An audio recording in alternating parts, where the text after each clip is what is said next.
Welcome to சர்மிஸ் kitchen. இன்னைக்கு நம்ம சேனல்ல எல்லாருக்கும் பிடிச்ச உருளைக்கிழங்கு போண்டா எப்படி செய்யறதுன்னு பார்க்க போறோம். வாங்க வீடியோக்குள்ள போலாம். முதல்ல இந்த ரெசிபி செய்ய தேவையான பொருட்கள் என்னென்னன்னு பார்க்கலாம். ஒரு பெரிய வெங்காயத்தை பொடி பொடியா கட் பண்ணி வச்சிருக்கேன். 3 பச்சை மிளகாய் எடுத்திருக்கேன். இதையும் பொடி பொடியா கட் பண்ணியிருக்கேன். ஒரு சின்ன துண்டு இஞ்சியை துருவி வச்சிருக்கேன். கொஞ்சமா கறிவேப்பிலை,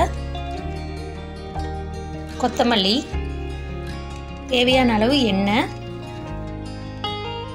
கடுகு, 1/2 டீஸ்பூன் உளுத்தம்பருப்பு, 1/2 டீஸ்பூன் ஜீரகம், கொஞ்சமா பெருங்காயத்தூள், 1/4 டீஸ்பூன் மஞ்சள் தூள், 1/2 டீஸ்பூன் மிளகாய்த்தூள், தேவையான அளவு உப்பு. நான் ஏற்கனவே உருளைக்கிழங்கை வேக வச்சு மேஷ் பண்ணி வச்சுருக்கேன். ஃபஸ்ட்டு உருளைக்கிழங்கு போண்டா செய்கிறதுக்கு உருளைக்கிழங்கு மசாலா ரெடி பண்ணணும். வாங்க மசாலா எப்படி ரெடி பண்ணுறதுன்னு பார்க்கலாம். கடாயில் எண்ணெய் சேர்த்துட்டு எண்ணெய் சூடானதுக்கப்புறமா கடுகு சேர்த்துருக்கேன். கடுகு பொரிஞ்சதுக்கப்புறமா 1/2 டேபிள் ஸ்பூன் உளுத்தம்பருப்பு சேர்த்துக்கலாம். உளுத்தம்பருப்பு நல்லா வறுபட்டு பொன்னிறமானதுக்கப்புறமா எடுத்து வச்சுருந்த கருவேப்பிலையை பொடி பொடியாக கட் பண்ணி சேர்த்துக்கலாம். இது கூடவே பச்சை மிளகாயையும் துருவி வச்சுருந்த இஞ்சியையும் சேர்த்துடலாம்.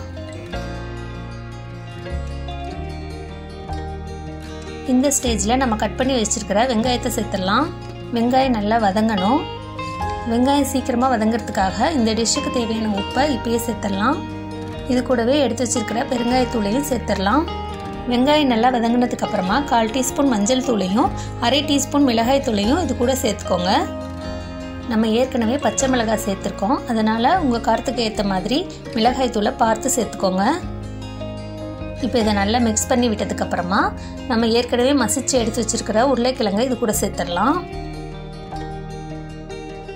நல்லா மிக்ஸ் பண்ணி விட்டதுக்கப்புறமா ஒரு கைப்பிடி அளவு கொத்தமல்லி இலைகளை இது கூட சேர்த்துடலாம். இப்போ ஸ்டவ்வை ஆஃப் பண்ணிவிட்டு உருளைக்கிழங்கு மசாலா ஒரு பிளேட்டுக்கு மாற்றிக்கலாம். நல்லா ஆறட்டும். அதுக்குள்ளே நம்ம போண்டா செய்கிறதுக்கு தேவையான மாவு ரெடி பண்ணிடலாம்.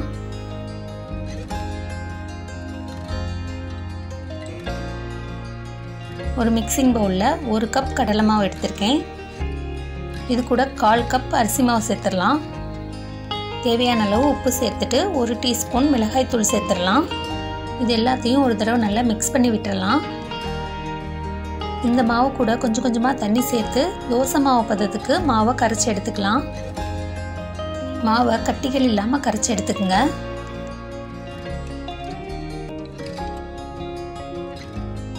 உருளைக்கிழங்கு மசாலா நல்லா ஆறிடுச்சு. உங்களுக்கு தேவையான அளவுகளில் இந்த மாதிரி உருண்டை பிடிச்சி எடுத்துக்கோங்க.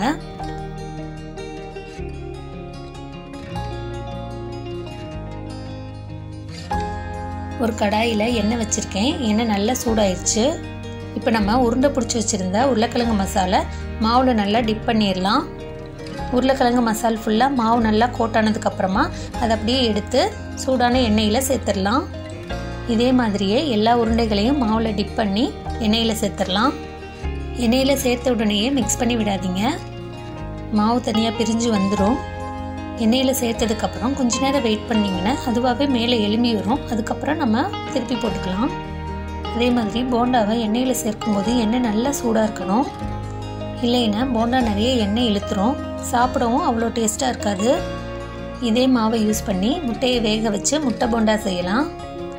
அதே போல் இந்த உருளைக்கிழங்கு மசாலா மசால் தோசை, சமோசா, ஆலு சப்பாத்தி செய்கிறதுக்கும் ஸ்டஃபிங்காக யூஸ் பண்ணிக்கலாம். பூரிக்கு கூட இந்த உருளைக்கிழங்கு மசால் சைடிஸை சாப்பிட்லாம், ரொம்பவே நல்லாயிருக்கும். உருளைக்கிழங்கு மசால் போண்டா சூப்பராக ரெடி ஆயிடுச்சு.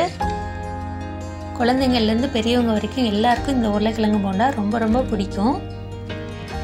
நம்ம கடைகளில் வாங்கி சாப்பிட்றத விடவும் இந்த மாதிரி வீட்டிலேயே செஞ்சு சாப்பிட்டா ரொம்ப ரொம்ப ஆரோக்கியமாக இருக்கும். நீங்களும் இந்த ரெசிபியை உங்கள் வீட்டில் ட்ரை பண்ணுங்கள். உங்களுக்கு எப்படி வந்ததுங்கிறத கமெண்ட் பாக்ஸில் சொல்ல மறக்காதீங்க. இந்த வீடியோ உங்களுக்கு பிடிச்சிருக்கும்னு நினைக்கிறேன். இந்த வீடியோ உங்களுக்கு பிடிச்சிருந்தா லைக் பண்ணுங்கள், உங்கள் நண்பர்களுக்கும் ஷேர் பண்ணுங்கள், சப்ஸ்கிரைப் பண்ணுங்கள். தேங்க்ஸ் ஃபார் வாட்சிங்.